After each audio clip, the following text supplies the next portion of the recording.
குமரிமுனையில் ஐயன் திருவள்ளுவர் சிலை வெள்ளி விழா 3 நாட்கள் நடைபெறும் என அரசு அறிவிக்கப்பட்டிருக்கிறது.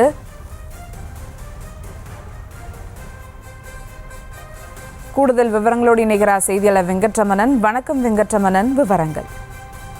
வணக்கம் சுபா. கன்னியாகுமரி மாவட்டத்தில் முக்கடல் சூழல் குமரிமுனையில் ஐயன் திருவள்ளுவர் சிலை நிறுவி 25 ஆண்டுகள் முடிவுற்ற தருணத்தில் வெள்ளி விழா என்பது 3 நாட்கள் கோலாகலமாக கொண்டாடப்பட இருக்கிறது.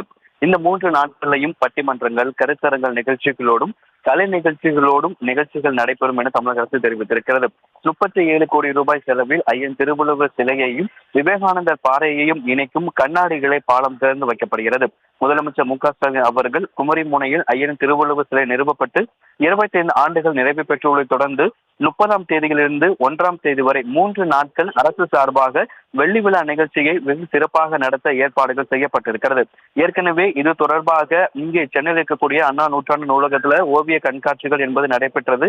அரசு பேருந்துகள்ல ஐயன் திருவள்ளுவர் சிலை அந்த படங்கள் பதியப்பட்டு பேருந்துகள் அதற்கான இயக்கமும் தொடங்கப்பட்டது. இந்த நிலையில அரசு சார்பாக நடைபெறக்கூடிய இந்த 3 நாட்களிலும் எது போன்றையான கலை நிகழ்ச்சிகள் நடைபெறும் என தற்போது அரசு தெரிவித்திருக்கிறது.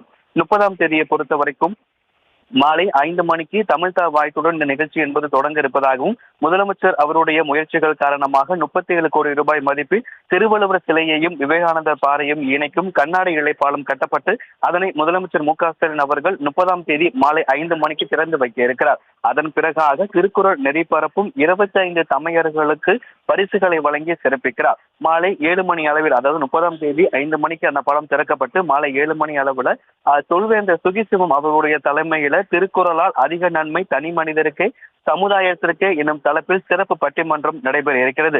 தொடர்ச்சியாக 31ஆம் தேதியை பொறுத்த வரைக்கும் தமிழக அரசுடைய தலைமைச் செயலாளர் முருகானந்தம் அவர்கள் வரவேற்பு உரையாற்ற இருக்கிறார். தொடர்ச்சியாக குன்றக்குடி அடிகளால் அவர்களும் கவிப்பேரரசு வைரமுத்து அவர்களும் உரையாற்ற இருக்கிறார்கள். முதலமைச்சர் அவர்கள் இந்த விழாவிலும் கலந்திருக்கிறார். அப்பொழுது திருவள்ளுவருடைய அடிக்கல் நாட்டி பல்வேறு நிகழ்ச்சிகள் என்பது 30ஆம் தேதி முதல் 1ஆம் தேதி வரை இந்த 3 நாட்கள் அரசு சார்பாக முதலமைச்சர் அவர்கள் பங்கேற்கக்கூடிய பல நிகழ்வுகள் நடைபெற இருப்பதாக தமிழக அரசு சார்பாக தற்பொழுது தெரிவிக்கப்பட்டிருக்கிறது.